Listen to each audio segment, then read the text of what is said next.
Assalamualaikum warahmatullahi wabarakatuh. Alhamdulillah hamdan katsiran thayyiban mubarakan fi kama yuhibbu rabbuna wa yardah. Alhamdulillah pagi ini insyaallah kita akan melanjutkan atau kita akan melakukan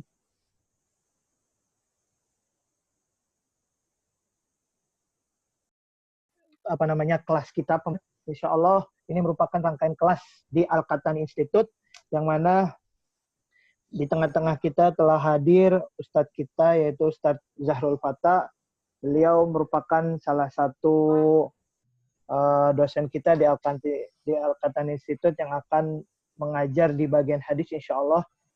Beliau ini lulusan Pondok Pesantren Darussalam Gontor, kemudian beliau lulus S1 di Universitas Al-Azhar Fakultas Usuluddin.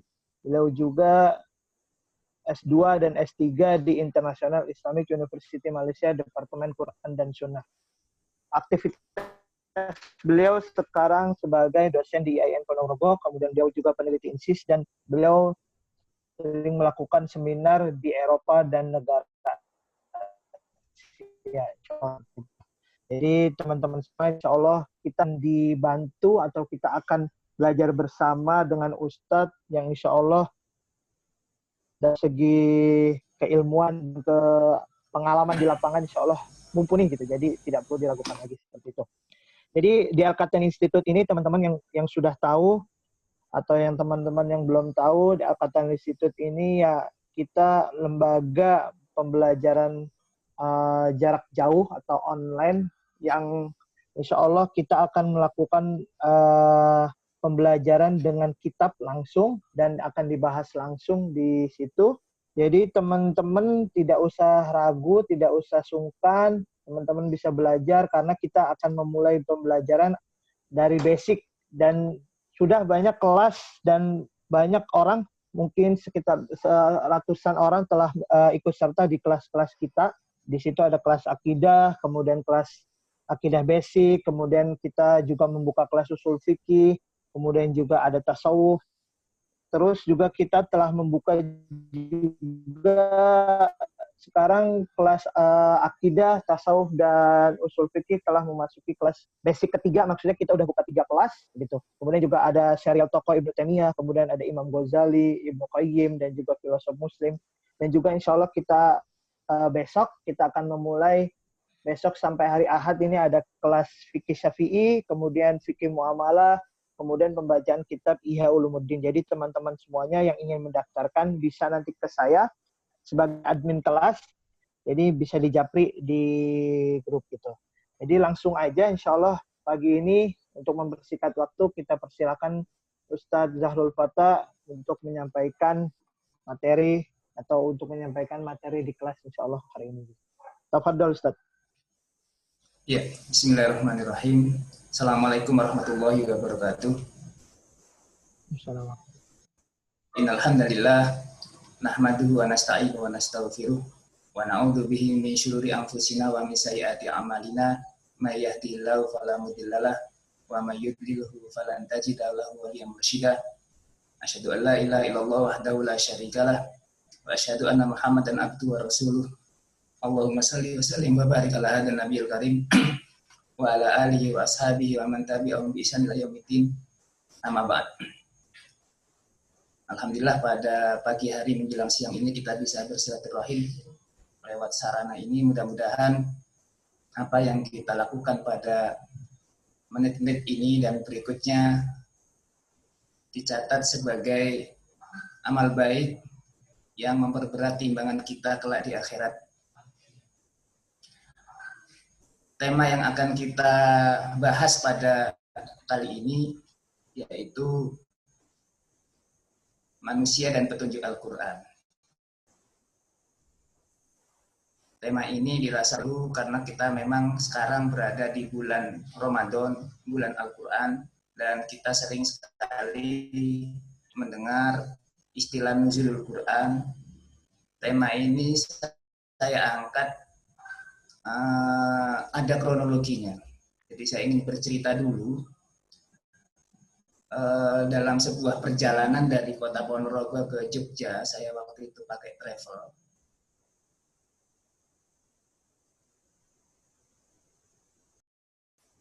kemudian sarjana di salah satu perguruan tinggi di Jogja yang terkenal.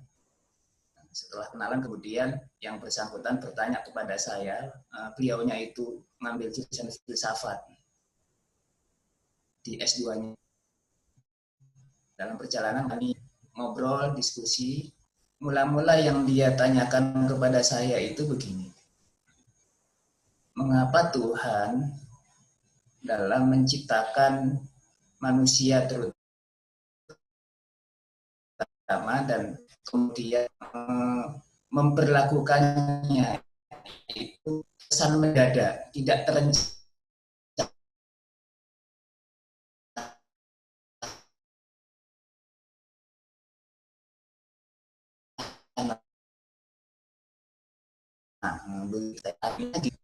Ada tempatkan di situ. Kemudian pohon yang tidak boleh dinikmati atau dimakan oleh mereka berdua. Tapi akhirnya karena godaan iblis, mereka tergelincir, lalu diusirlah Adam dan Hawa itu dari surga dan menempati bumi atau dunia ini. Jadi kan serba mendadak. Sehingga kita ini anak cucunya, kata dia, kadang berpikir, andai dulu Adam dan Hawa tidak memakan buah terlarang itu, kita ini anak cucunya sampai detik ini ada di surga. Apa salahnya menghindari satu buah saja? Kan masih banyak buah-buah yang lain. Jadi saya pribadi selaku manusia dan selaku anak cucu Adam, kalau boleh kata dia itu menyayangkan kenapa sulit sekali sih menghindari satu pohon itu. Akhirnya saya jawab begitu. Begini, disadari atau tidak, pemahaman kita tentang siapa kita ini dari mana dan mengapa kita di dunia ini dan akan kemana, disadari atau tidak, itu terkontaminasi oleh beberapa paham yang sebenarnya tidak datang dari Al-Quran. Kalau kita membaca Al-Quran tentang siapa kita, siapa manusia, kita bisa melihat tentang kisah Adam itu secara utuh. Di surah Al-Baqarah ayat 30 dan selanjutnya Al-Quran sangat jelas menjelaskan tentang siapa kita dan mengapa kita ada di dunia ini. Coba saya hadirkan slide saya berikutnya.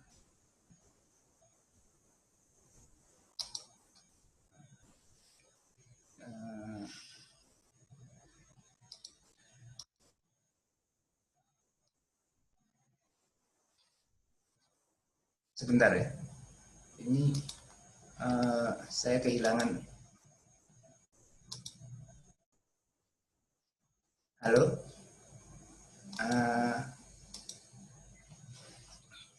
Iya. Slide saya kelihatan nggak? Tidak ya? Belum, Zat, belum. Oke, sebentar. Belum kelihatan.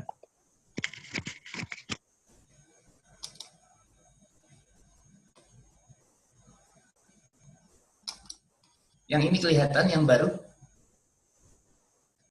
Belum ya? Kelihatan, Zat. Kelihatan, Zat. Oke. Iya, di slide yang kedua ini, manusia dari mana, mengapa, dan kemana. Perhatikan di surah Al-Baqarah ayat 30 ini, di situ dijelaskan, jauh sebelum Allah menciptakan manusia, Allah sudah mengumumkan, memproklamasikannya di hadapan seluruh penghuni surga saat itu, bahwa Allah akan menjadikan manusia sebagai khalifahnya di atas bumi. Perhatikan ayat 30 itu. Wa idz qala rabbuka lil malaikati inni ja'ilun fil ardi khalifah. Jadi Adam belum diciptakan, Allah sudah mengatakan, dan ingatlah ketika Tuhanmu berkata kepada seluruh malaikat, inni ja'ilun fil ardi khalifah. Saya akan menjadikan khalifah, yaitu manusia di atas bumi ini. Kemudian malaikat bertanya. Pertanyaan malaikat ini bukan protes. Ada sebagian sarjana yang mengatakan malaikat di sini protes, kenapa nggak saya saja yang jadi khalifah, bukan kok manusia, bukan begitu. Pertanyaan itu Qalu ataj'alu fiha may yufsidu fiha wa yasfiku dima wa nahnu nusabbihu bihamdika wa nuqaddisu lak. Ya Allah, mengapa engkau jadikan di atas bumi nanti makhluk yang suka membuat kerusakan dan membuat pertumpahan darah? Wa nahnu nusabbihu bihamdika wa nuqaddisu lak. Tidak cukupkah makhluk itu kami ini yang senantiasa bertasbih dan mensucikan namamu? Apa tidak cukup makhluk itu? Itu kami ini saja. Kemudian Allah menjawab, Inni a'lamu ma la ta'lamun. Saya tahu apa yang kamu tidak tahu. Jadi sebelum manusia diciptakan, itu memang manusia dalam tanda petik itu sudah diproyeksikan untuk turun ke bumi menjadi khalifah Allah. Adapun yang dialami Adam dan Hawa berupa godaan iblis, itu menurut Said Qutb dalam fi Bidayah Al-Quran, itu semacam training, semacam pembekalan langsung biar Adam dan Hawa tahu atau mengalami langsung betapa dahsyatnya godaan iblis. Ini berbeda sekiranya begitu selesai diciptakan kemudian iblis membangkang, nggak mau sujud menghormati Adam, kemudian langsung Adam dilandingkan ke bumi untuk jadi khalifah. Hanya sekedar dikasih warning, hati-hati Adam dan Hawa, iblis mengintaimu setiap saat. Tidak demikian. Hikmah Allah menginginkan Adam dan Hawa harus mengalami langsung betapa dahsyatnya godaan iblis. Begitu. Itu yang pertama, klarifikasi Al-Quran. Yang kedua, mungkin kita pernah mendengar ketika iblis menggoda Adam dan Hawa di surga supaya memakan buah terlarang itu yang digoda menurut informasi yang mungkin kita mendengarnya, yang digoda pertama kali itu adalah Hawa. Kemudian Hawa menggoda Adam. Jadi dalam ajaran Bible, jadi perempuan itu adalah dalam bahasa Arabnya aslul khoti'ah. Jadi siapa yang paling patut disalahkan dalam tergelincirnya Adam dan Hawa dari surga, itu adalah Hawa. Demikian menurut teks Bible yang bisa kita baca sebenarnya. Jadi aslul khoti'ah, perempuan itu aslul khoti'ah. Perempuan ini adalah biang kerok dan biang keringat menurut versi Bible itu. Tapi dalam Al-Quran tidak. Dalam Al-Quran siapa yang makan buah terlarang itu pertama kali? Al-Quran dengan tegas mengatakan yang memakan buah pertama kali itu kedua-duanya dalam keadaan bersamaan. Ayatnya bagaimana? Ayatnya berbunyi falamma daqash syajarata badat lahuma sawatuhuma wa tafiqa yakhsifani alaihima mi waraqil jannah. Ketika keduanya memakan buah terlarang itu, tiba-tiba pakaian mereka terlucuti dan mereka berdua kemudian mencari daun surga untuk menutupi auratnya. Jadi dalam Al-Quran tidak ada yang dikambing hitamkan dalam drama kosmos ini. Klarifikasi berikutnya dalam Al-Quran tentang manusia adalah memang Adam dan Hawa bersalah saat itu. Bersalah. Tetapi ini yang penting. Fatalaqqa, perhatikan ayat 37. Fatalaqqa Adamu min rabbihi kalimatin fataba alaihi. Adam melantunkan kalimat-kalimat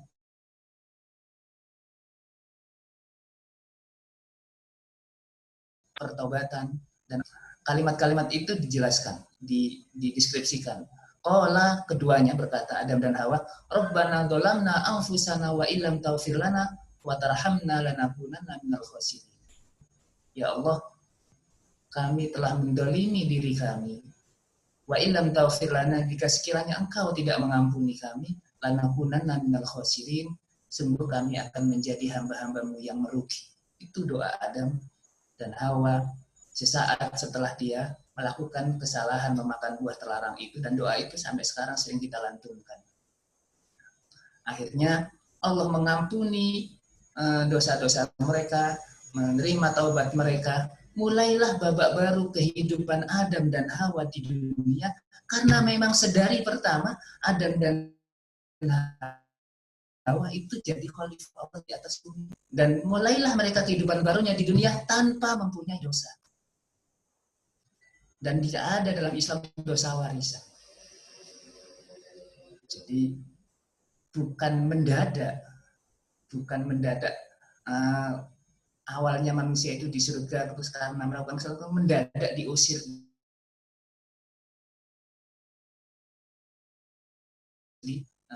Diperhatikan ayat 30 sekali lagi. Jadi demikian klarifikasi Al-Quran atas selama ini menggelanyut di pemikiran kita. Nah, slide selanjutnya.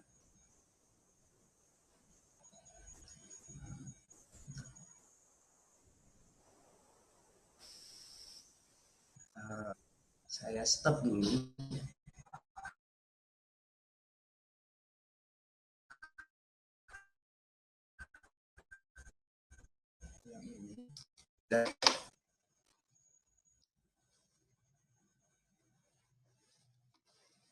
Halo. Ya.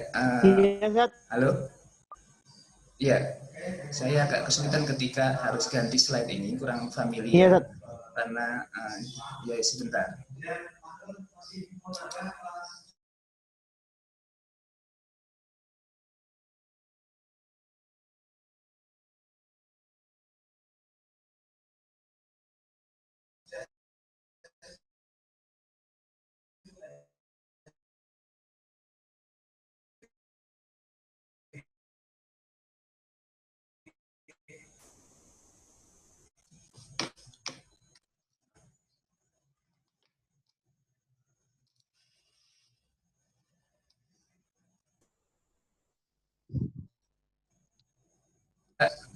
Kelihatan? Sudah, Ustaz. Sudah. Sudah ya, oke.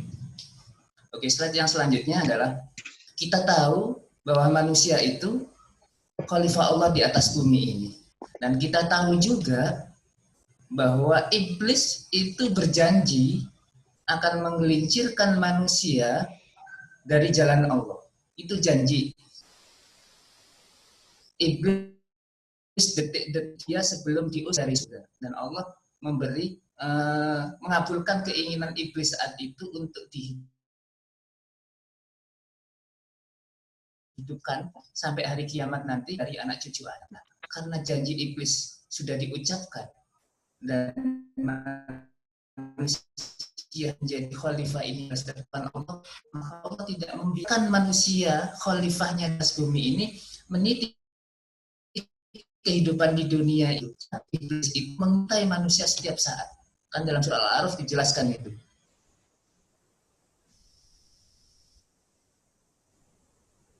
Janji iblis akan menyertai segala kematian min baini aydihim wa min khalfihim wa an aymanihim wa an syama'ilihim.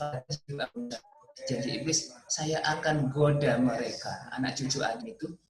Sumala atyanahum min bainihim. Saya akan goda mereka dari depan, dari belakang, dari kanan kiri. Fala tajidu aktsarahum syakirin.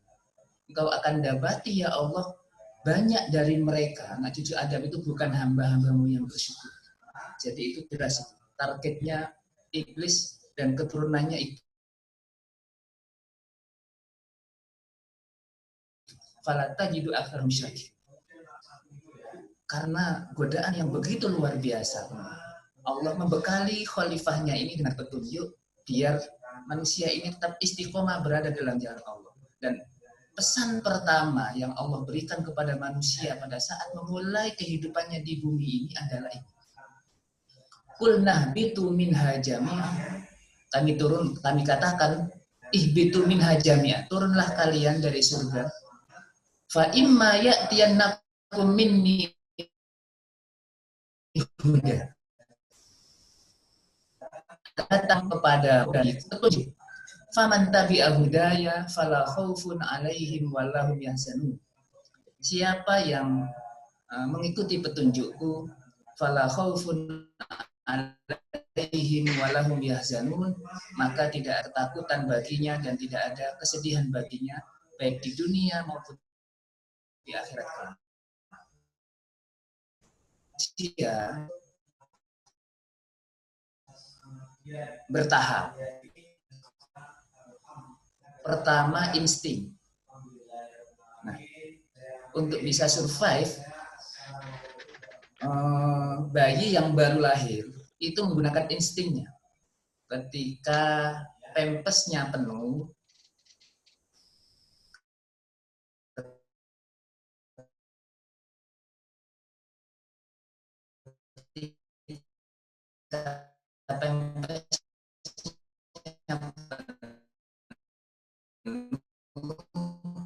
itu dia terbang. Dalam posisi ini, itu manusia sama dengan hewan. Tapi manusia ini kan khalifah Allah. Dan Allah berjanji, walaqad karramna bani Adam, dan sungguh akan kami muliakan bani Adam ini. Sehingga Allah memberi petunjuk di atas insting, yaitu indera. Yang dalam posisi ini juga manusia dan insting itu sama-sama merasakan itu. Sama-sama merasakan itu. Jadi ketika masih bayi, itu masih instingnya yang masih banyak berjalan, inderanya belum begitu banyak berfungsi.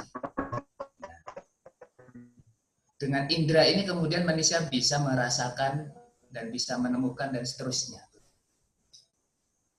Nah, petunjuk berikutnya yang Allah berikan kepada manusia dan tidak diberikan Allah yang lainnya adalah akal, reason. Inilah yang membedakan antara manusia dengan makhluk Allah yang lain. Dengan akal manusia bisa berpikir, merenung, dan menemukan banyak hal. Jadi manusia melihat cacing, bisa maju mundur, berpikir, akhirnya menemukan kereta bawah tanah. Manusia dengan akalnya melihat capung, berpikir, akhirnya bisa menemukan pesawat terbang. Dan banyak hal manusia yang bisa ditemukan manusia dengan akalnya ini. Sampai pada tahap manusia dengan akalnya bisa merenung, akhirnya menyimpulkan bahwa di sana ada Tuhan yang patut disembah. Gitu. Jadi dan manusia juga dengan akalnya sampai pada penemuan bahwa di sana ada kehidupan setelah kehidupan ini. Manusia dengan akalnya. Jadi apapun manusia jenisnya pasti sampai pada kesimpulan di sana ada Tuhan yang patut disembah. Memang rasa kebertuhanan itu terkadang itu samar dalam diri manusia, terutama pada saat-saat lapang. Tapi ketika dalam keadaan sempit, rasa kebertuhanan itu secara fitrah akan hadir. Sama lah seperti kita naik pesawat, ketika pesawatnya itu sedang di atas awan dan nggak ada apa-apa, macam-macam tingkah passenger penumpang itu. Ada yang main handphone, ada yang lihat video, ada yang baca Quran dan seterusnya. Tapi begitu ada getaran, ada turbulensi, itu semuanya kemudian secara spontan, secara natural mereka mengatakan oh my God atau apalah yang sejenisnya. Itu pasti siapapun orangnya, apapun agamanya. Maka sebenarnya tidak ada manusia ateis, itu tidak ada. Dalam arti kemudian mengingkari tidak adanya Tuhan. Itu hanya mulutnya saja, nggak mungkin.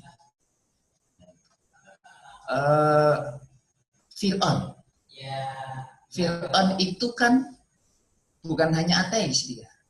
Dia moyangnya ateis, bahkan dia memproklamasikan dirinya ateis. Dirinya sebagai Tuhan. Tapi apa yang terjadi dengan Fir'aun detik-detik terakhir ketika mau tenggelam?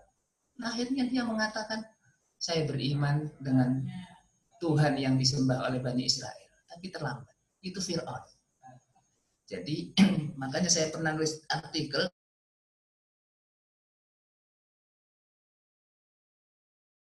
mengkritik tulis film Titanic.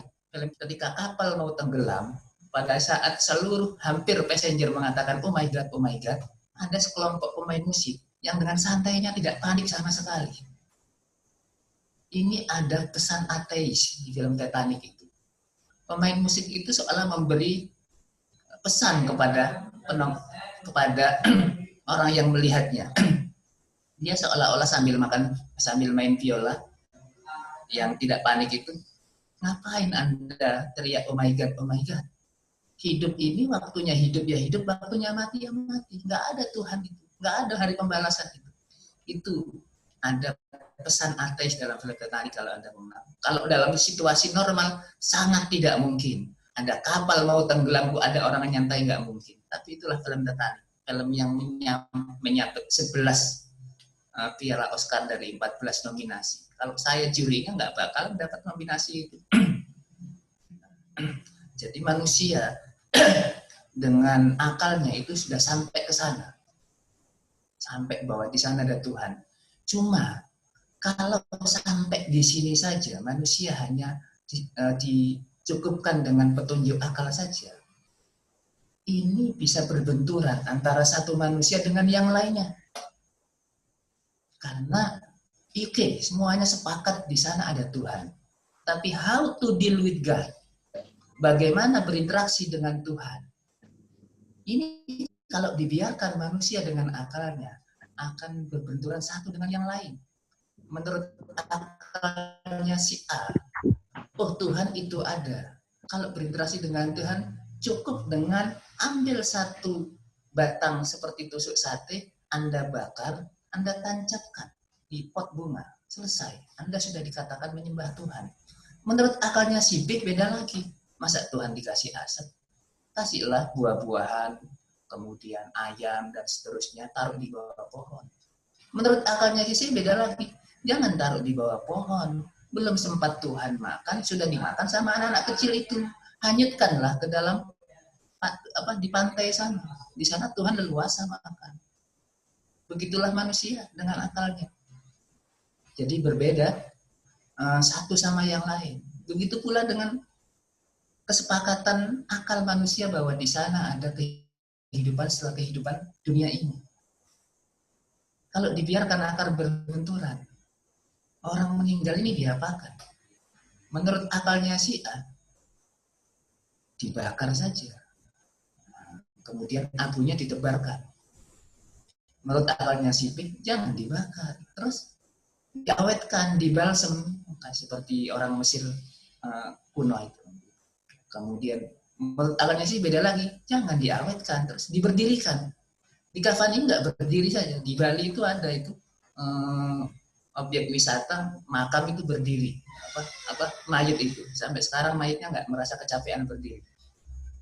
Menurut akalnya yang si D lain lagi, di kafani dan seterusnya. Begitulah manusia dengan akalnya akan berbenturan. Karena memang akal itu mau mengetahui, tapi pengetahuannya nggak menyeluruh. Sehingga Allah memberi petunjuk yang pamungkas untuk manusia ini biar selamat dalam meniti kehidupan di dunia ini. Petunjuk itu adalah wahyu, agama, atau revelation. Ini salah ketik ini ya. Jadi ketika berbicara tentang agama itu ada dua komponen, akidah dan syariat. Ada yang menambahkan dengan akhlak. Nah, petunjuk Allah berupa wahyu ini tidak Allah berikan langsung kepada manusia, tetapi kepada manusia-manusia pilihan. Mereka itulah para nabi. Mereka itulah para nabi, dan para nabi itu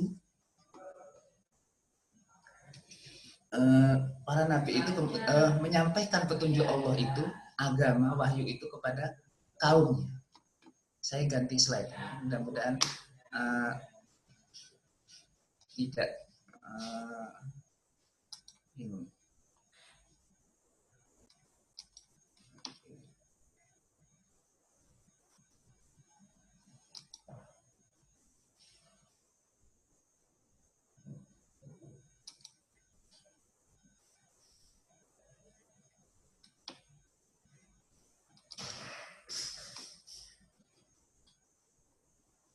Sebentar, saya ganti slide dulu.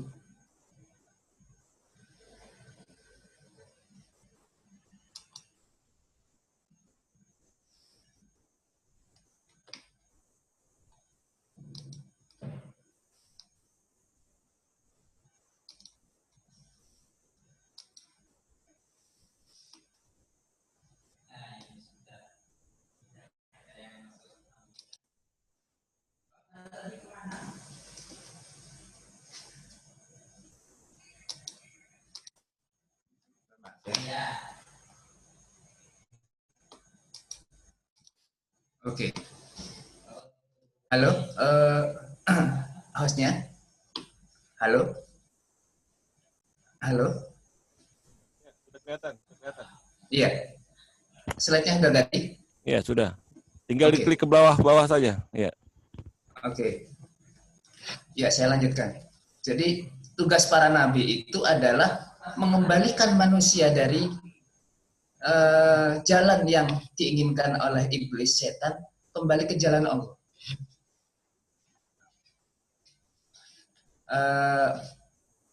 Perhatikan ayat 213 surah Al-Baqarah ini. Kana nasu ummatan wahidatan fa ba'atsallahu nabiyina mubasysyirin wa mundzirin. Jadi manusia itu asalnya ummah wahidah, berada dalam satu petunjuk Allah. Kalau kita membaca beberapa tafsir Jalalain misalnya, ada kana nasu ummatan wahidatan kemudian fakhtalafu. Kemudian karena godaan setan, kemudian manusia itu kemudian berbeda atau melenceng jauh dari apa yang Allah tunjukkan pertama kali. Akhirnya karena mereka kemudian berbeda dari atau menyimpang dari apa yang dulu digariskan oleh Nabi, kemudian Allah mengutus Nabi, faba'atsallahu nabiyina mubasysyiran. Akhirnya Allah mengutus kepada mereka yang sudah tersesat dari jalan yang benar, dikasih kabar gembira dan dikasih peringatan yang intinya supaya kembali lagi kepada jalan yang Allah ridhoi. Itu tugas para nabi seluruhnya. Nah, para nabi itu datang mengajak umatnya itu untuk meneguhkan akidah. Seluruh nabi mengatakan kepada kaumnya, ya qaumi ibudullaha ma lakum min ilahin ghair. Wahai kaumku, sembahlah Allah langsung semata dan tidak ada Tuhan selainnya. Itu semua nabi mengatakan itu. Nah, kemudian setiap nabi juga membawa syariat dari Allah, dan syariat para nabi itu berbeda dari satu nabi ke nabi berikutnya. Ada memang syariat yang tetap berlaku, tapi ada yang di-delete dan ada yang ditambah. Mengapa demikian? Karena memang kondisi manusia menuntut demikian. Contohnya, syariat pada masa Nabi Adam itu membolehkan saudara menikahi saudarinya. Karena kondisi menuntut demikian. Kalau saudara nggak boleh menikahi saudarinya pada masa Nabi Adam, terus Qabil Habil nikah sama siapa? Sama monyet, kan nggak mungkin. Nah, begitu. Nah, seiring dengan perjalanan waktu, syariat itu ada yang dipertahankan dan ada yang ditambah. Karena kondisi demikian. Itu sama seperti bayi. Syariat itu makanan jiwa bagi manusia, dan manusia juga perlu makanan juga untuk raganya. Makanan untuk bayi tentu berbeda dengan makanan untuk anak yang sudah besar. Ketika bayi, ya makanannya asin. Agak besar sedikit kemudian bubur, agak besar sedikit nasi halus. Dan kalau sudah besar kan bisa apapun yang dimakan. Bisa siomay, bisa cilok dan seterusnya, kan begitu. Kan nggak mungkin anak bayi dikasih soto yang pedas, itu kan nggak mungkin. Nah, begitu. Karena kondisi menuntut. Nah, setiap fase itu ada makanan khusus. Begitu pula manusia dalam meniti kehidupan di dunia ini, syariat-syariatnya juga menuntut penyesuaian kondisi saat itu. Nah, di samping mengajarkan manusia tentang akidah, syariat, dan akhlak, untuk meneguhkan dan membuktikan kepada umat manusia bahwa Nabi ini adalah utusan Allah, Allah membekalinya dengan mukjizat. Allah membekalinya dengan mukjizat. Dan kalau kita perhatikan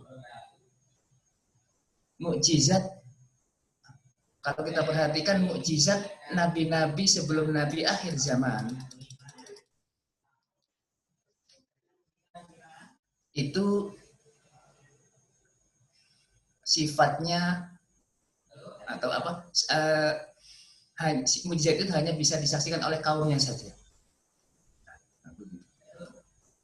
Nah, sebelum saya lanjutkan, slide saya yang baru kelihatan nggak? Halo? Kelihatan. Oke.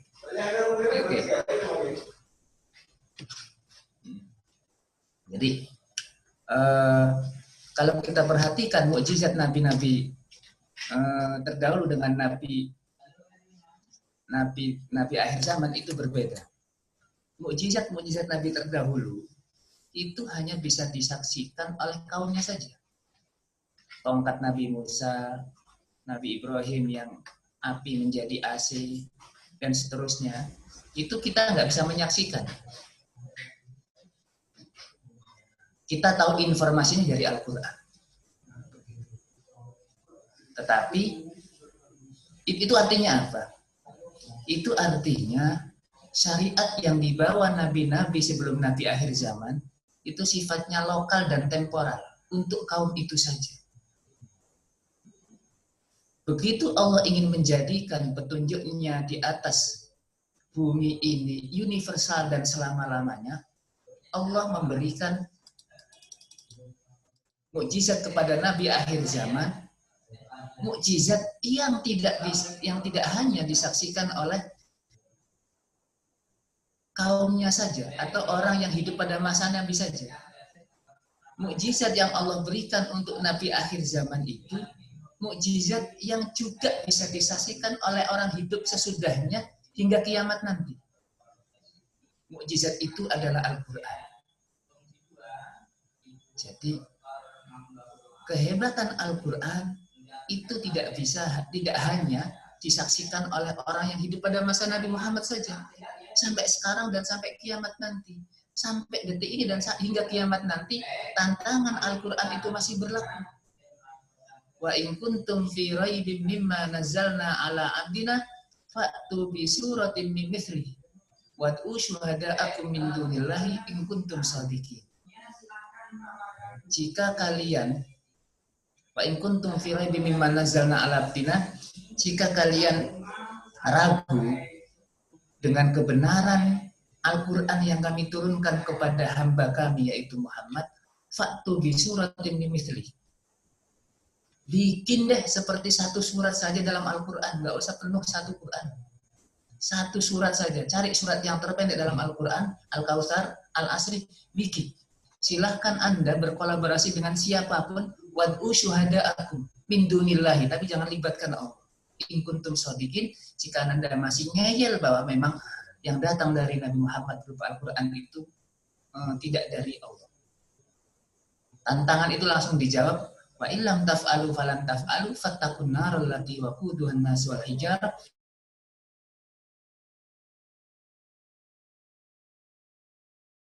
widal kafiru. Maka kalau Anda masih ngeyel, fattaqun naral lati waquduhan nas wal hijarah, hati-hati dengan sisa neraka yang bahan bakarnya itu adalah an-nas wal hijarah, manusia-manusia yang ngeyel seperti kalian yang nggak mau membenarkan atau nggak mengimani Nabi Muhammad dan berbatuan. Uiddat lil kafirin, neraka itu disiapkan bagi orang-orang kafir. Nah, sedikit saya ingin mengulas kata kafir. Kafir itu secara bahasa artinya menutupi. Nah, jadi orang yang menutupi biji-bijian dengan tanah disebut kufar. Makanya petani juga disebut kufar karena dia menutupi bijian dengan tanah. Nah, orang yang menutupi hatinya dari kebenaran yang Allah berikan melalui Nabi Muhammad disebut kafir, ya karena dia menutupi hatinya itu kafir. Nah, jadi dari sini kita bisa mengatakan bahwa petunjuk manusia dalam konteks kita saat ini yaitu Al-Quran. Mungkin kita bertanya, kita kan bukan seorang sastrawan Arab, jadi kita nggak merasa tertantang dengan bahasa Al-Quran yang sangat tinggi itu. Nah, yang tertantang kan orang-orang pujangga Arab sana. Maka kita jawab, aspek kemukjizatan Al-Quran itu tidak hanya dari segi bahasanya saja, tapi ada aspek lain kemukjizatan Al-Quran. Ada ijaz tasyri'i, ada ijaz ilmi, dan kemudian lagi ada beberapa ijaz lagi, ijaz adadi, dan seterusnya. Nah, jadi Al-Quran itu aspek kemukjizatan bukan dari unsur bahasanya saja, tapi dari tasyri, dari syariat yang dikandungnya, itu juga mengandung ijaz. Banyak hikmah yang kemudian bisa terungkap. Mengapa Allah mensyariatkan ini? Mengapa Allah mensyariatkan ini? Contoh misalnya kasus iddah bagi wanita yang ditinggal mati suaminya. Mengapa dia harus menunggu arba'ata ashhuri wa ashro?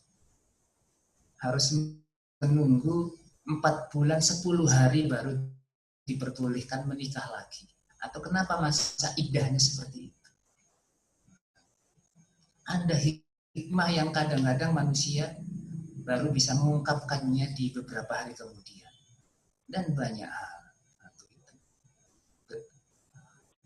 Baru ditemukan bahwa memang setelah rentan waktu itu, setelah 4 bulan 10 hari itu memang bisa dibuktikan bahwa secara medis perempuan itu benar-benar suci dan steril. Jadi nggak ada syubhat sekiranya dia nanti melangsungkan pernikahannya lagi, dan masih banyak hal. Dan Al-Quran itu mengandung isyarat-isyarat ilmiah yang bisa menginspirasi siapapun. Saya kasih contoh misalnya betapa teliti dan jelinya Al-Quran dalam meletakkan kata per kata. Ada ayat yang berbunyi, Inna sam'a wal basara wal fu'ada kullu ulaika kana anhu mas'ula. Sesungguhnya pendengaran, wal basara penglihatan, wal fu'ada hati atau akal, kullu ulaika kana anhu mas'ula. Semuanya itu akan dimintai pertanggungjawaban. Mari kita lihat kejelian Al-Quran dalam meletakkan kata per kata. Mengapa Al-Quran mendahulukan as-sam'a dulu, baru al-basar, baru al-fu'ad? Kalau kita atau saya menyuruh anak saya ke warung misalnya, nak beli A, B, C. Saya nanti kemudian ketika ditanya lagi anak saya beli apa ya, bisa jadi saya menyebutkannya beda lagi, C, B, A begitu. Dia nanti ngomong di warung bisa jadi juga ngomongnya berbeda, yang jelas pulang bawa 3 item itu. Enggak berurut. Tapi Al-Quran tidak. Mengapa mendahulukan ini, baru ini, dan seterusnya. Perhatikan ayat itu, Inna sam'a wal basara wal fu'ada. Saya ini sekarang ada di ruangan. Saya tidak tahu apa yang terjadi di luar sana, tapi yang tahu pertama kali dari indera saya ini adalah kalau ada ledakan di sana, maka ini telinga saya dulu, pendengaran saya dulu. Baru saya keluar, saya melihat, oh ada ban bocor, ada ban meletus, saya bisa menyimpulkan. Makanya saya, karena yang tahu ini dulu. Oke, sekarang kita berada bulan Ramadan, kita tidur, mau sahur, apa yang kita lakukan? Kita pasang alarm. Karena ketika kita tidur, yang aktif dari organ kita selain jantung, yang aktif pertama kali adalah pendengaran, makanya kita pasang alarm. Bangun orang sahur itu harus pasang alarm. Bangun orang sahur kemudian dia joget depan orang tidur, nggak bangun sampai subuh.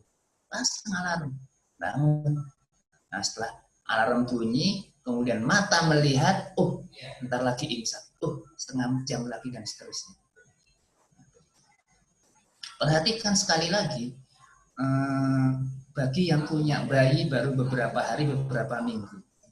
Kalau kita menimang bayi yang baru beberapa minggu, kita pelototin tuh bayi itu masih belum sempurna penglihatannya.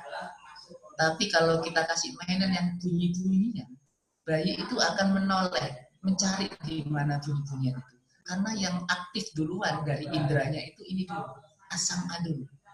Baru nanti setelah beberapa minggu, beberapa bulan dia bisa menatap atau matanya ini berfungsi dengan sempurna. Tapi lebih duluan asam adul. Begitu pula bayi ketika dia sedang rewel, kemudian diangkat oleh ibunya, didekat. Biasanya bayi itu kemudian diam dan tenang. Mengapa? Rahasianya adalah bayi itu sudah terbiasa mendengar detak jantung ibunya sejak dulu ketika masih dalam kandungan. Ini artinya apa? Artinya adalah kebiasaan ibu semasa hamil itu sangat-sangat mempengaruhi bayi ketika lahir dan dewasa. Kalau sang ibu selama hamil, dia itu sering membaca Al-Quran atau menghatamkan Al-Quran, insya Allah punya pengaruh besar pada anaknya. Kalau sang ibu selama hamil suka karaoke, kemudian suka main musik dan seterusnya, nanti bayi ini juga besar juga begitu. Makanya sangat sering kita lihat kan, anaknya musikus juga ngikuti bapaknya, anaknya hafid ngikuti orang tua ibunya dan seterusnya begitu. Nah itu terinspirasi dari ayat Inna sam'a wal basara wal fu'ada. Dan masih banyak contoh lagi beberapa aspek yang bisa kita gali dalam Al-Quran. Makanya ulama itu mengatakan Al-Quran itu seperti makanan yang di meja makan. Semua orang yang ada di penjuru meja makan bisa mengambil apapun. Ada yang mengatakan lagi, Muhammad Abdul Darras, Al-Quran itu seperti mutiara. Dilihat dari sudut manapun akan indah. Ya, itulah mukjizat Al-Quran. Nah, sekarang perbedaan antara mukjizat Nabi terakhir dengan Nabi berikutnya. Jadi, kalau Nabi terdahulu ada dikotomi antara mukjizat dan ajarannya. Jadi Nabi Musa misalnya ya, mukjizatnya ya tongkat itu. Adapun ajarannya ada dalam Taurat. Mukjizat Nabi Isa dalam dunia medis banyak.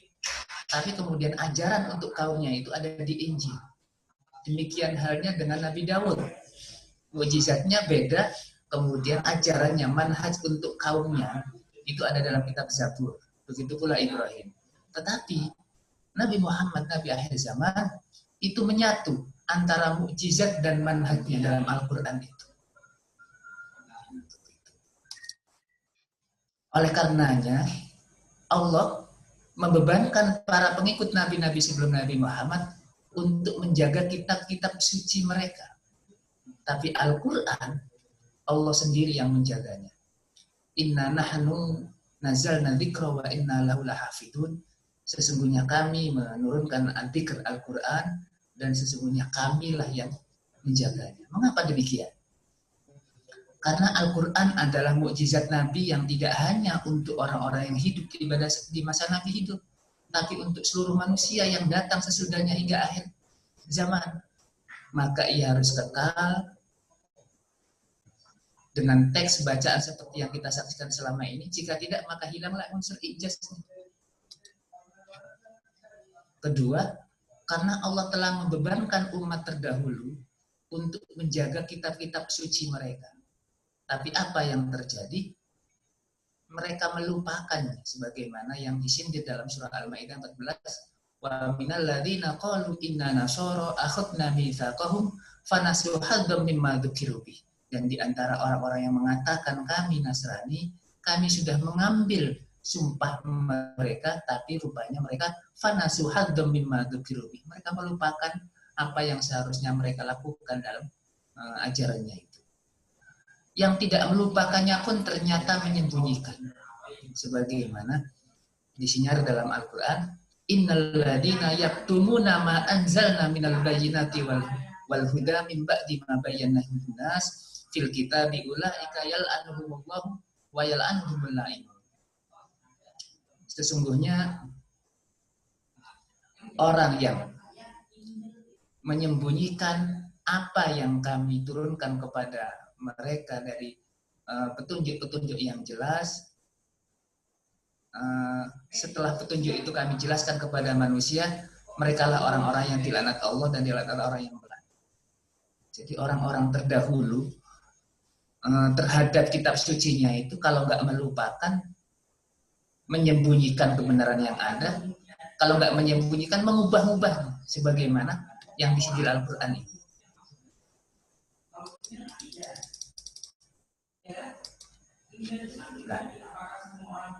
Nah, beda dengan Al-Quran. Al-Quran itu berbeda dengan kitab suci sebelumnya, itu datang secara lisan dulu, dihafalkan oleh baginda Nabi. Rasulullah juga mengajarkan kepada sahabatnya secara lisan, dihafalkan, jadi dijaga di dada mereka, baru ditulis. Kalau kitab-kitab terdahulu turun dalam keadaan tertulis.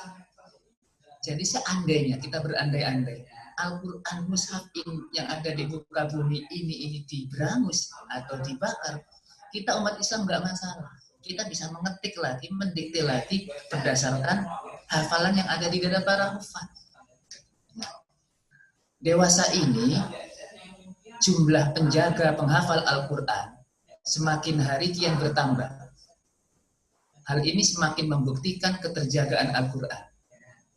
Tapi harus kita akui, fenomena tersebut diiringi dengan menurunnya jumlah yang mengamalkan Al-Quran.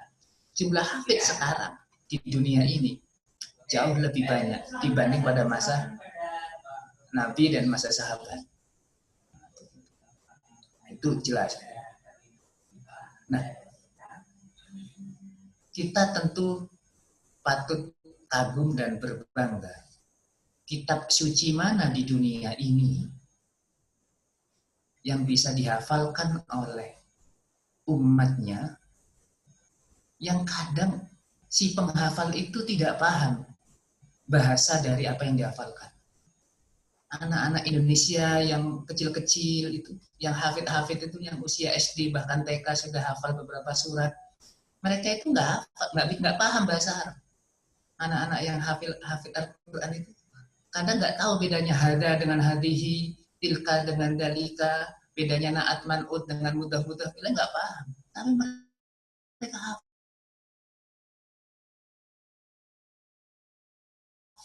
30 saja pembukaan Undang-Undang Dasar 45 yang bahasa Indonesia itu diterjemahkan dalam bahasa Perancis. Terus kasihkan ke anak kita yang nggak tahu bahasa Perancis. Perlu berapa waktu untuk menghafalkannya? Hanya pembukaan Undang-Undang Dasar 45. Namun tidak demikian dengan Al-Quran. Maka kita patut berbangga dan bersyukur atas karunia ini. Namun rupanya tidak cukup di situ kita berinteraksi dengan Al-Quran.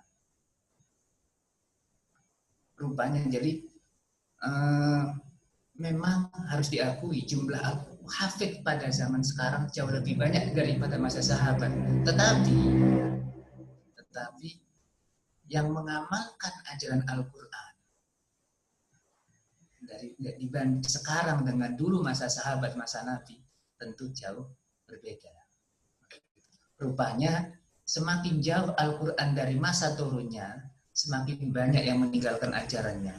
Sebagaimana yang disindir Al-Quran, wa qala Rasul, ya Rabbi inna qaumi ittakhadhu hadzal Qur'ana mahjura. Rasulullah berkata, wahai Tuhanku, sesungguhnya kaumku menjadikan Al-Quran ini sebagai mahjura, tempat untuk tinggal landas atau ditinggalkan begitu. Padahal Al-Quran diturunkan sebagai petunjuk untuk direnungi dan diamalkan. Maka sangat baik selama bulan Ramadan ini kita bermusabaqah, memperbanyak tilawah. Sangat baik tapi akan lebih bagus lagi yang kita baca itu kita renungi, kita fahami, untuk selanjutnya kita amalkan. Begitu. Karena Al-Quran itu seperti manual untuk hidup kita. Kalau kita beli barang elektronik, terus nggak paham bagaimana mengoperasikannya, maka yang kita bongkar yang kita cari setelah kita buka kardusnya itu adalah manualnya. Kita boleh tidak membaca manualnya itu, tetapi kita harus bertanya kepada yang tahu bagaimana mengoperasikan handphone ini, kamera ini, dan seterusnya. Jadi kan ada orang yang beli barang elektronik, kemudian ada manualnya karena terlalu ribet, kemudian nanya aja langsung, ini gimana caranya, on off-nya dan seterusnya. Nanya, akan cepat rusak barang elektronik ini kalau kita mengoperasikannya tidak berdasarkan manual dan tidak berdasarkan petunjuk orang yang tahu. Begitu pula kita dengan hidup ini. Hidup kita ini nggak akan terarah kalau kita tidak membaca petunjuk yang Allah berikan, dan apalagi atau nggak mau bertanya kepada yang tahu tentang Al-Quran. Nah, begitu. Ini yang kemudian kenapa hidup kita tidak terarah. Ada petunjuk tapi diabaikan.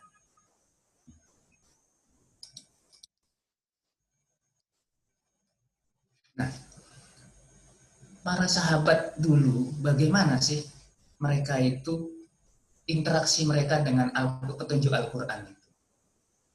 Dulu para sahabat tidak sedikit pun merasa keberatan atas segala keputusan yang datang dari Nabi. Direkamkan dalam Al-Quran, mereka mengatakan, "Fala wa rabbika la yu'minuna hatta yuhakkimuka fima shajara bainahum, tsumma la yajidu fi anfusihim harajan mimma qadaita wa yusallimu taslima."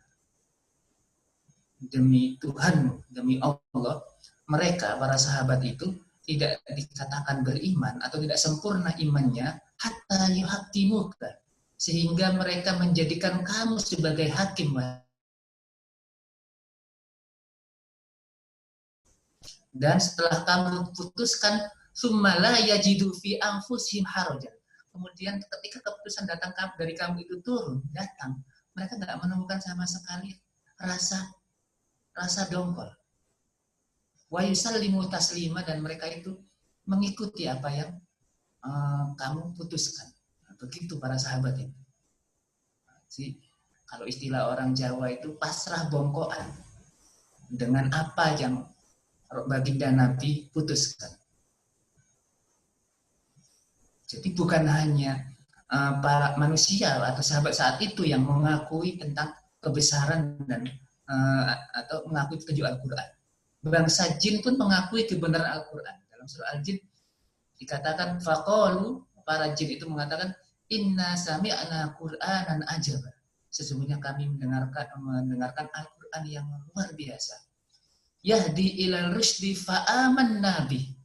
Al-Quran itu memberi petunjuk kepada kebaikan, fa'amanna bih. Bangsa jin itu kemudian beriman kepada Al-Quran itu.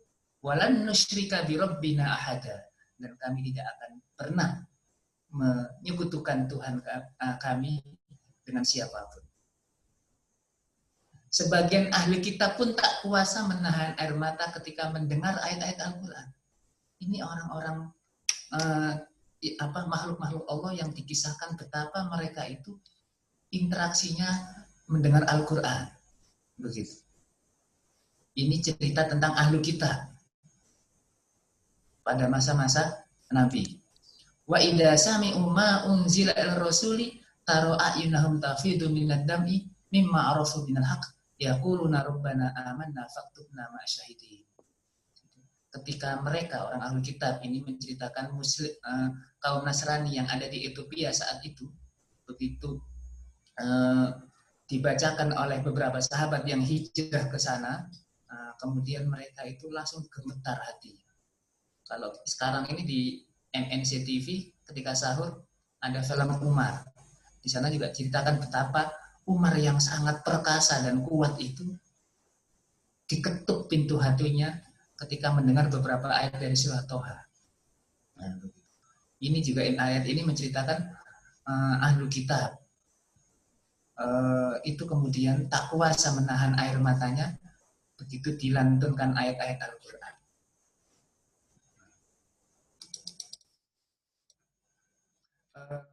Intinya sahabat itu kemudian menanggalkan semua aturan-aturan yang dulu mereka praktekkan dari nenek moyangnya begitu datang cahaya bernama Al-Quran itu. Bapak Ibu yang dirahmati Allah, apa yang kita lakukan pada jam 6-7 di pagi hari ketika matahari sudah terbit? Apakah lampu yang ada di pekarangan di depan rumah kita itu masih kita nyalakan? Tentu tidak.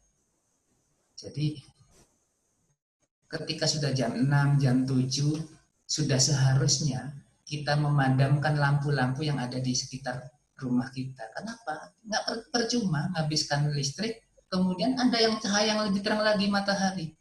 Begitulah para sahabat berinteraksi ketika datang Al-Quran.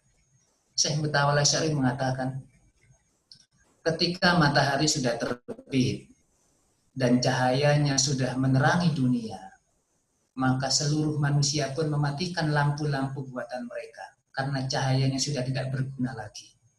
Begitulah seharusnya manusia dalam menyambut cahaya Al-Quran. Ia harus memadamkan cahaya-cahaya yang mereka buat sendiri. Nah, Al-Quran yang kita yakini kebenarannya itu selalu saja ada usaha-usaha sebagian manusia yang meragukan kesuciannya, meragukan keasliannya. Dalam siapa saja yang berkecimpung dalam studi Islam, dia akan belajar apa itu Al-Quran, apa itu hadis qudsi, apa itu hadis nabawi. Nah, di sini saya sedikit menambahkan tantangan bagi kita umat Islam, terutama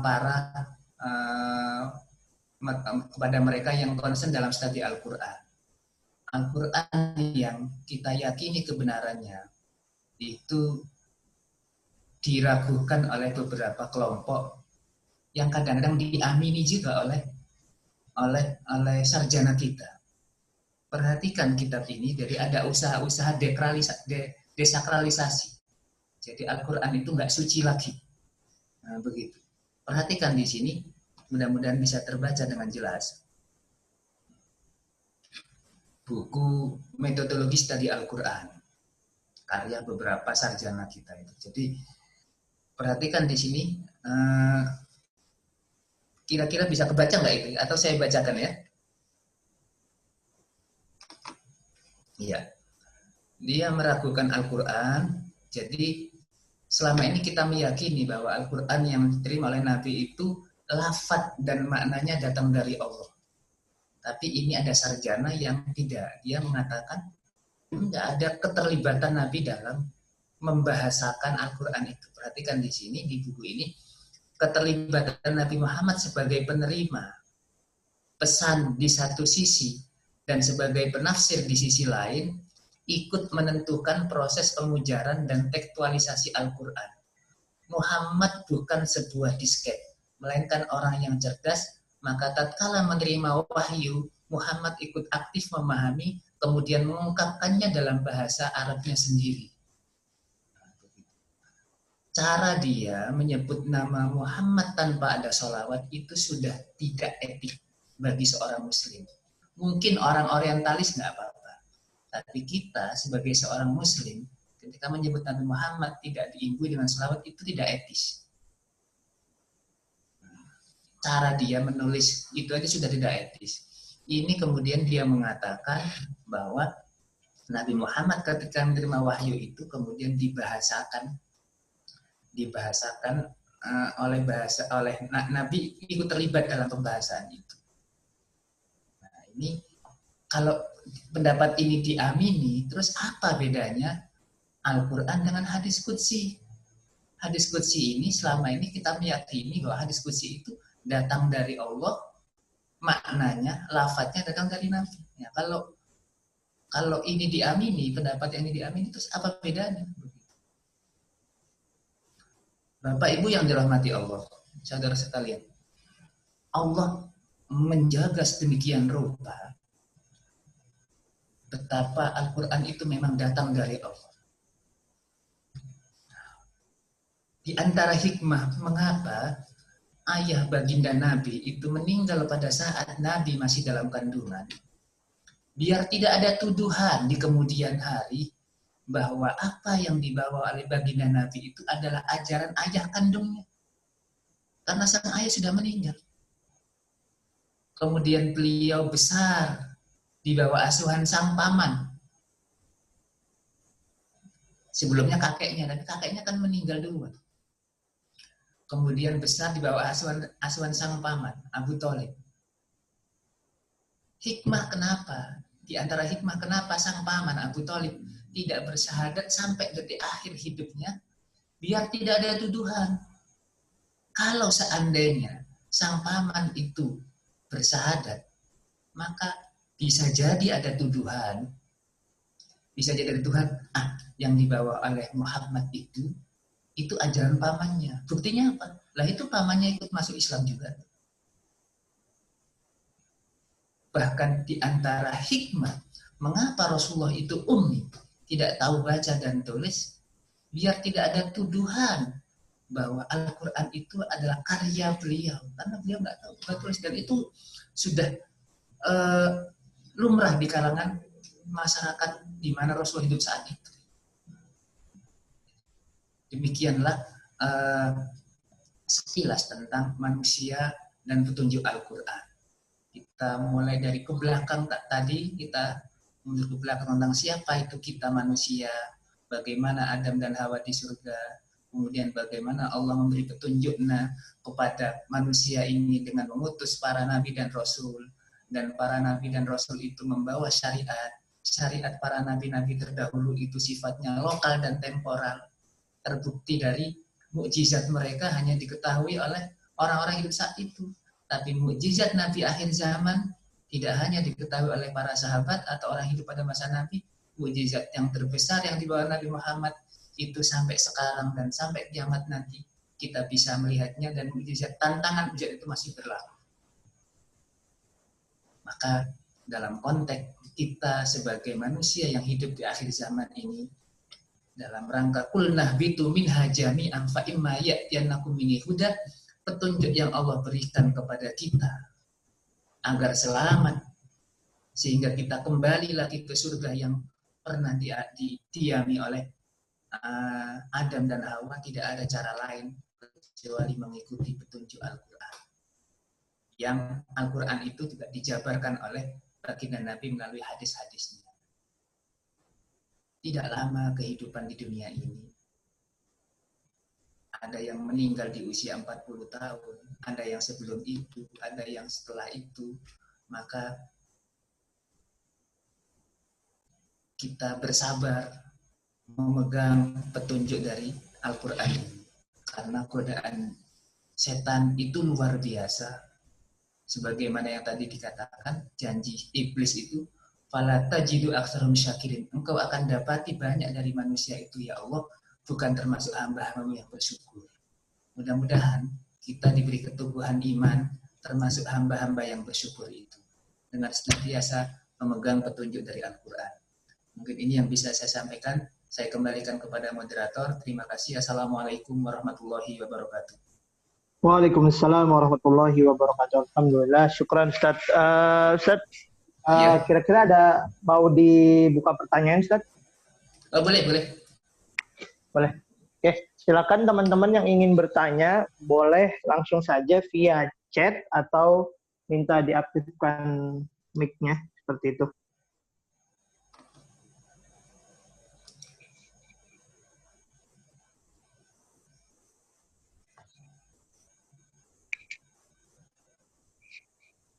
Sekarang kesibukan di mana, Ustaz? Posisi, Ustaz? Saya di Ponorogo, Ustaz. Ya, lagi di Ponorogo. Ini tepatnya saya lagi di kampus di IAIN Ponorogo. Oh, Masya Allah. Lagi di kampus. Jadi Berarti meskipun habis tidak ada perkuliahan, kadang tetap masih ngampus, ada. Ustaz. Ya, perkuliahan nggak ada, tapi nguji masih ada, ngoreksi masih ada. Ujinya ya pakai daring juga. Tadi ketika saya siaran kan ada beberapa suara dari kamar sebelah ya, itu kawan lagi nguji juga. Tadi ada begitu, mungkin Ustaz. kalau ada suara agak bising, kawan saya juga lagi nguji. Gitu. Jadi pengujinya kadang di sini, yang diuji di mana, gitu. Terutama beberapa mahasiswa yang dari luar kota, dia nggak datang. Dan meskipun yang dari Ponorogo sendiri juga, ya, dia ujiannya dari rumahnya. Beberapa kawan yang yang mau menguji di sini nggak apa-apa juga, dari rumahnya juga bisa. Baik.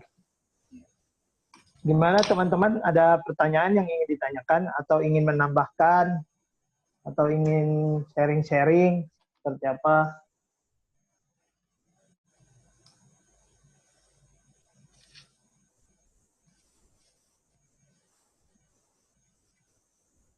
Iya. Ada pertanyaan, Ustaz?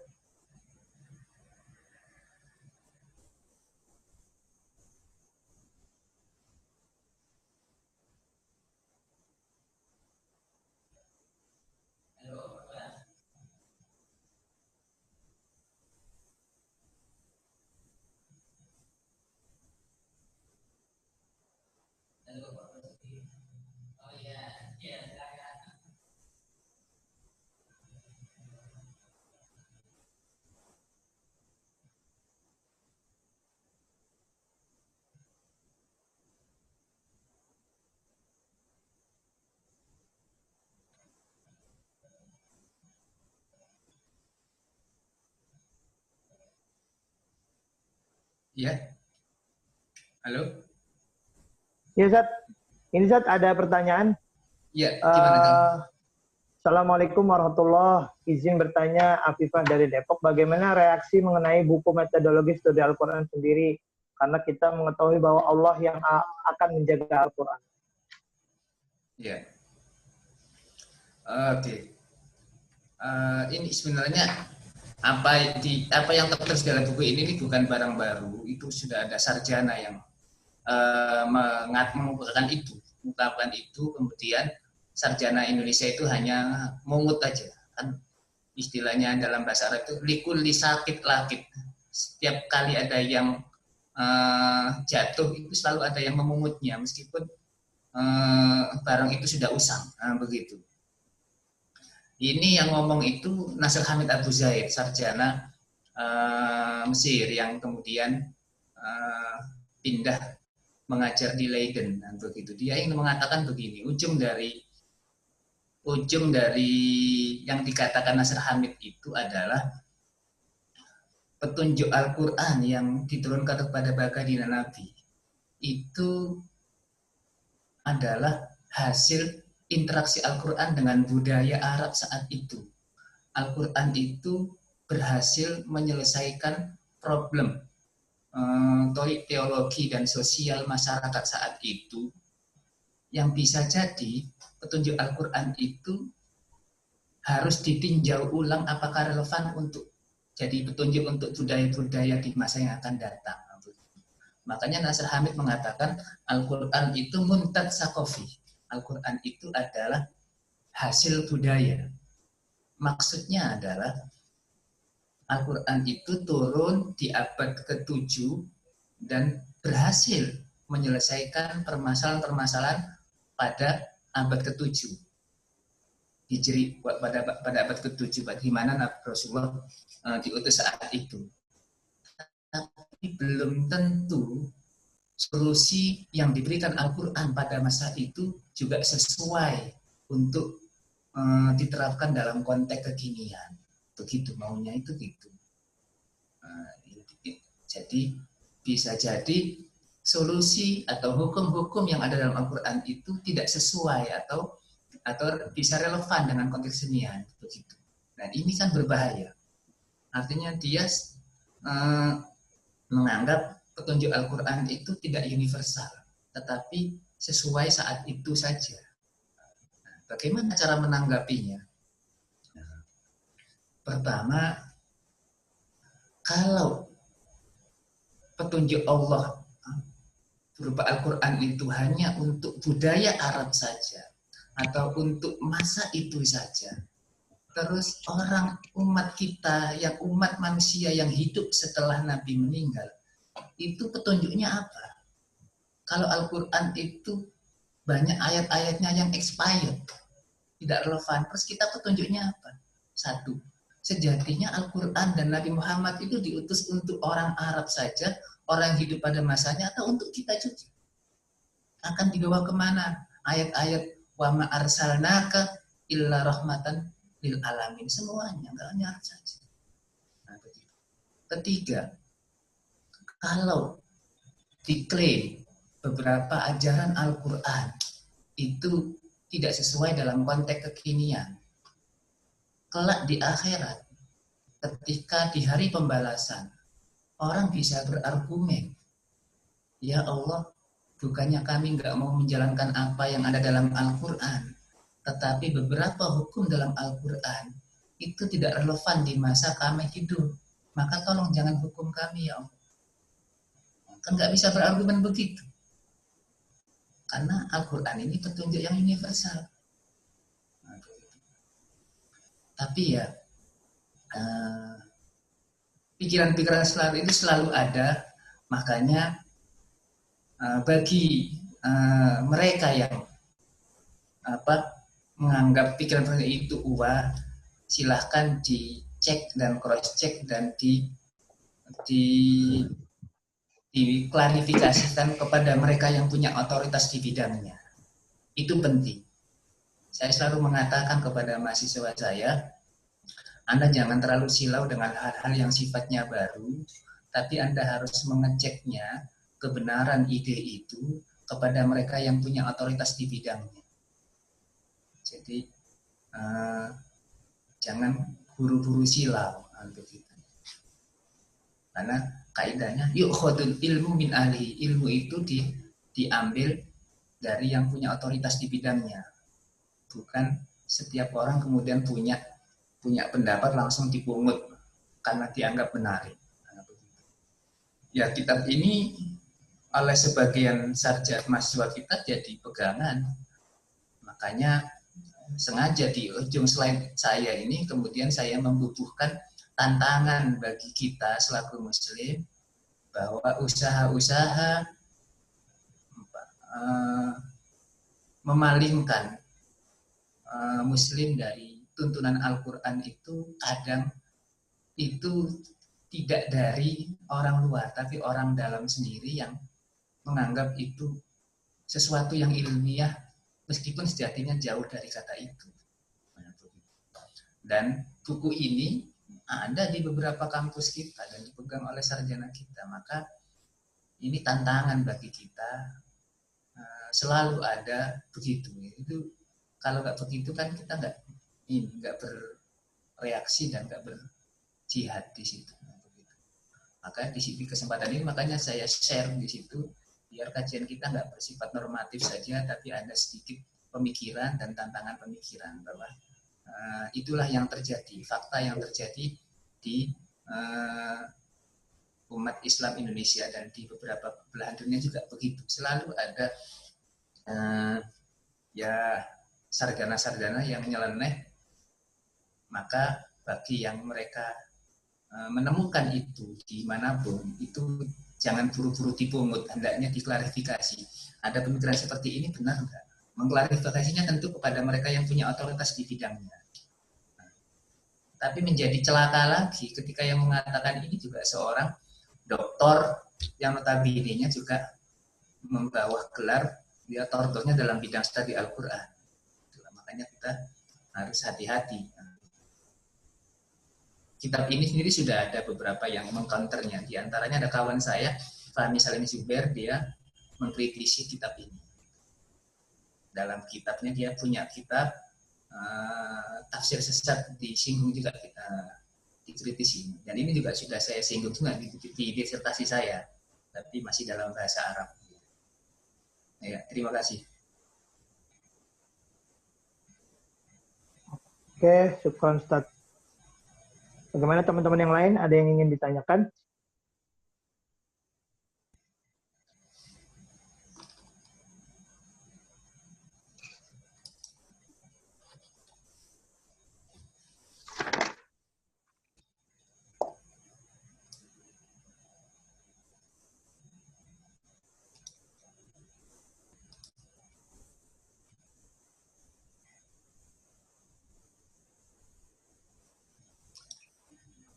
Oke, Ustaz, sepertinya Ya. teman-teman jelas Ya. seperti Begitu dengan ya. penjelasan Ustadz. Ya, insya Allah mudah dipahami dan insya Allah Ya. teman-teman sudah paham gitu. Jadi belum ada yang ingin ditanyakan kembali. Jadi insya Allah kita cukupkan pertemuan kita untuk hari ini. Ustadz. Insya Allah kita Ada lagi bertemu nih. di Terima kasih. kelas Ada lagi Ya. nih, kelas baru nih. berikutnya. Oh, ada. Pertanyaan dari Ustadz. Raffi. Belum kelihatan, Ustadz.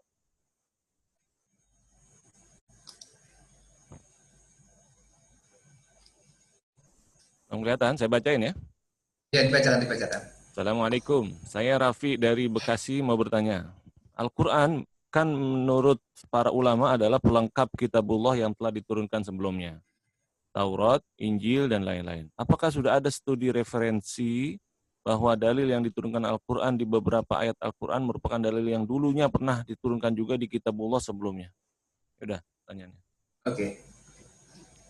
Ya, hubungan Al-Quran dengan kitab-kitab sebelumnya itu sebagaimana dalam beberapa ayat, musaddiqan lima baina yadayhi wa muhaiminan alaihi. Jadi hubungan Al-Quran terhadap kitab sebelumnya itu musaddiqan lima baina yadayhi, membenarkan yang masih benar dari apa yang di kitab-kitab terdahulu. Kalau ada yang menyelisihi antara yang ada di Al-Quran dengan yang sebelumnya, ada hubungan kedua, muhaiminan alaihi. Al-Quran ini yang menjadi koreksian. Seperti kisah yang tadi di awal saya sampaikan, kisah Adam dan Hawa, itu ditemukan dalam perjanjian lama di kitab Kejadian.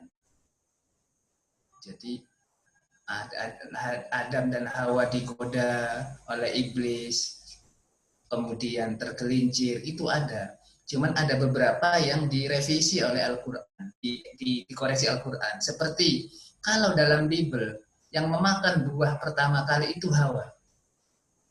Maka Hawa dalam ajaran Bible itu biang kerok sekaligus biang keringat.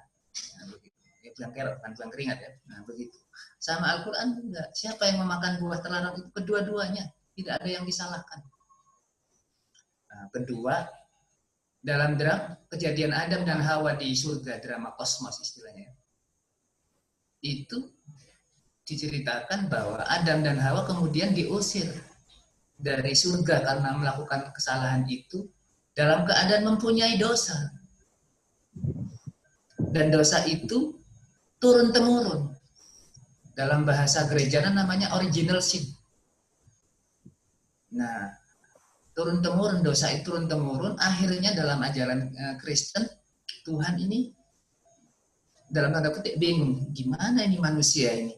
Setiap kali bayi lahir, aku kemudian bawa dosa Adam. Bayi lahir, akhirnya Tuhan, I have to send my son and cross him to liberate human being from original sin. Akhirnya Tuhan, saya harus mengutus anak saya dan saya salib dia, saya alirkan darahnya untuk membebaskan manusia dari dosa warisan itu. Maka semenjak disalibnya anak Tuhan, dosa manusia terdelete semuanya. Adapun orang yang hidup setelah disalibnya anak Tuhan, cukup baginya meyakini bahwa Isa ini juru selamat, maka dosa apapun yang dia perbuat, dia sudah dijamin. Karena dosanya sudah ditebus. Nah, keyakinan ini kemudian dikoreksi sama Al-Quran.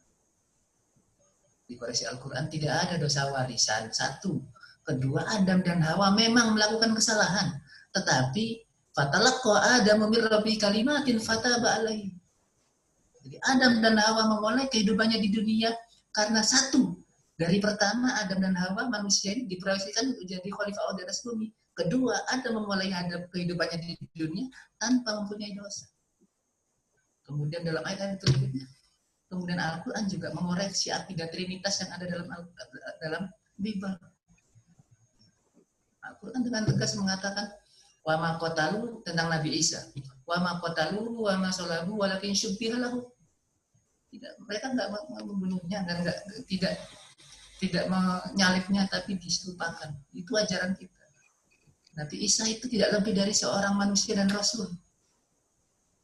Mal masibna rasul qad khalat min qabli rusul wa ummuhu siddiqah kana ya'kulani ta'am. Jadi Nabi Musa itu rasul sebagaimana orang-orang rasul sebelumnya, dan ibunya Maryam itu orang yang jujur. Kedua-duanya kana ya'kulani ta'am. Kedua-duanya baik Isa maupun Maryam, kedua-duanya perlu makan untuk bisa hidup. Kalau nggak makan mati. Apakah sesuatu makhluk yang layak, yang bisa mati, layak disebut Tuhan? Enggak. Lihat betapa logika Al-Quran itu membabat habis itu. Isa dan Maryam kana ya'kulani ta'am. Apa pesan eksplisitnya? Berarti kalau nggak makan mati. Iya. Terus kalau gitu layak nggak sebut? Ya enggak. Ada memang beberapa ayat, beberapa kisah-kisah umat terdahulu juga dikisahkan lagi oleh Al-Quran. Tetapi ciri Al-Quran ketika menyitir kisah-kisah terdahulu tidak detail. Karena yang terpenting dari kisah itu adalah pelajarannya, bukan detailnya itu. Kalau dalam Bible, siapa 11 saudara Nabi Yusuf itu disebutkan. Tapi dalam Al-Quran enggak, cukup diangkat saja. Karena nanti jelimet ngapalkan nama saudara-saudaranya, lupa mengambil pelajarannya. Makanya kisah-kisah dalam Quran itu sering sekali diulang-ulangi, tapi dengan style yang berbeda sehingga nggak bosan. Karena kisah-kisah itu dihadirkan lagi dalam surat ini, biar kita itu bisa mengambil pelajaran dari situ. Dan indahnya Al-Quran, meskipun kisah itu diungkapkan beberapa kali dalam satu tempat, itu tidak bosan. Sekarang kalian punya Al-Quran Word, bisa diklik aja illa iblis, itu terulang berapa kali. Bahwa Allah menyuruh seluruh penghuni surga saat itu untuk sujud kepada Adam, semuanya sujud kecuali iblis, itu terulang berapa kali. Itu terulang lebih dari 12 kali. Sekarang saya tantang bapak-bapak yang biasa ngajarin dongeng anaknya sebelum tidur. Hari ini dia cerita Power Rangers. Malam berikutnya dia cerita yang sama. Dipastikan anak itu akan tetap bantal. Kisahnya sama. Begitu. Kisahnya berulang-ulang. Al-Quran. Di surah Al-Baqarah ada kisah tentang pembangkangan iblis yang nggak mau sujud Adam. Di Al-A'raf ada. Nanti tempat lagi ada. Tapi perhatikan ayat yang datang sesudahnya. Berbeda stylenya. Di Al-Baqarah cuman aba wastakbara wa kana minal kafirin. Selesai. Iblis nggak mau dan termasuk orang-orang yang kafir. Di Al-A'raf dijelaskan lagi. Kenapa nggak mau kafir? Bahasa kita sekarang, nggak mau dong, saya lebih senior kok.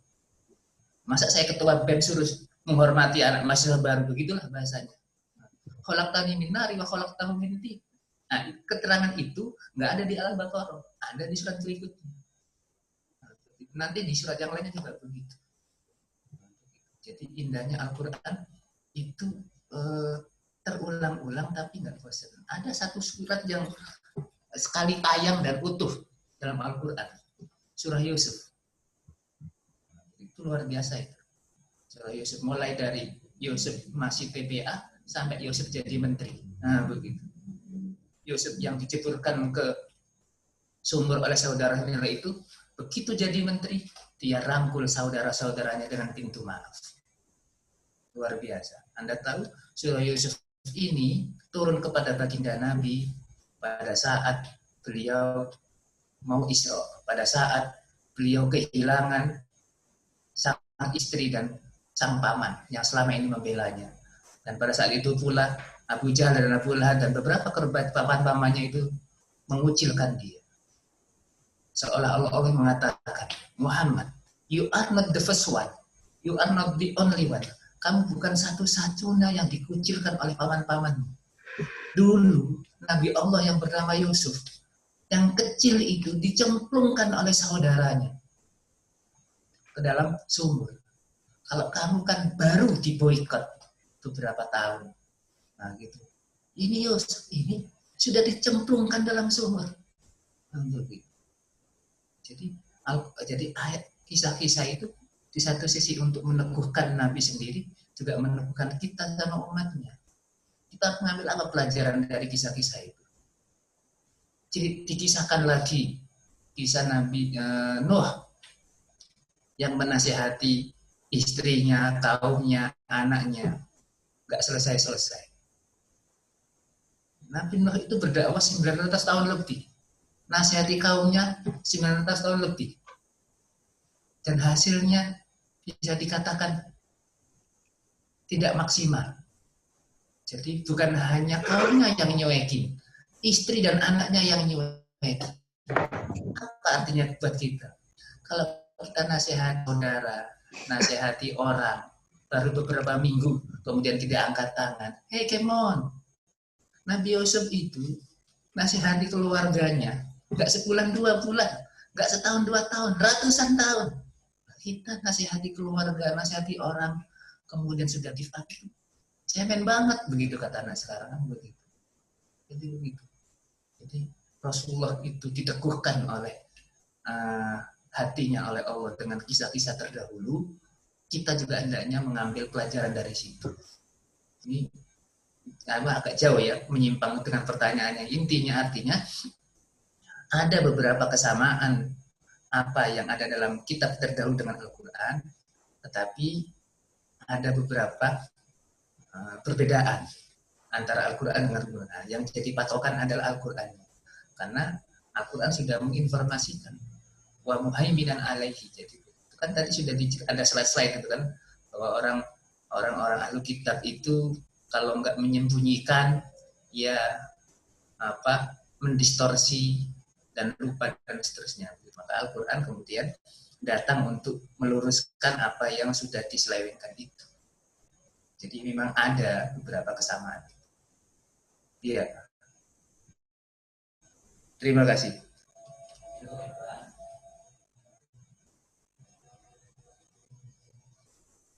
Oke, Ustaz.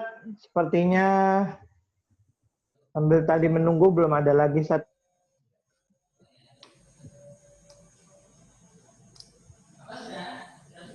Oke, kita cukupkan Ustaz untuk hari ini. Syukran. Jazakallahu khairan katsira. Kalau teman-teman semuanya, syukran. Insyaallah kita akan bertemu di kelas Al-Qatani berikutnya, insyaallah. Kita akhiri atau mau ada closing statement? Oke. Last but not least, jadi inilah petunjuk Allah, anugerah terbesar yang Allah berikan kepada kita selaku umat di akhir zaman berupa Al-Quran. Maka mari kita tingkatkan interaksi kita dengan Al-Quran, dari mampu membaca, kemudian naik tangga lagi, memahami itu harus ada bimbingan, baik dari buku, terutama dari guru, kemudian meresapi pesan-pesan yang ada dalam Al-Quran, kita terjemahkan ke dalam kehidupan kita. Jangan sampai ayat-ayat Quran itu hanya menghiasi dinding rumah kita, menghiasi kaca mobil kita, tapi kita jadikan Al-Quran itu hiasan yang ada dalam hati kita. Begitu. Jadi kalau sudah sampai pada tahap ini, insya Allah kita akan menjadi umat yang dijadikan Allah kuntum khaira ummatin ukhrijat linnasi ta'muruna bil ma'ruf wa tanhauna 'anil munkar. Ketika ayat-ayat itu sudah menghiasi hati kita, disakui atau tidak ayat Al-Quran baru menghiasi kaca mobil kita dan dinding rumah kita, mari kita hiasi Al-Quran itu, kita letakkan dalam hati kita. Sebaliknya hal-hal yang sifatnya materi itu cukup ada di tangan kita, jangan sampai masuk ke dalam hati kita. Kan doa kita, wala taj'alid dunya akbaru hamina wala mablagha ilmina wala ilan nasib. Jadi hal-hal yang sifatnya duniawi itu penting, tapi itu cukup ada di genggaman kita, jangan sampai dia masuk ke dalam hati kita. Mungkin itu yang bisa saya sampaikan. Saya mohon maaf apabila ada banyak kekurangan. Assalamualaikum warahmatullahi wabarakatuh.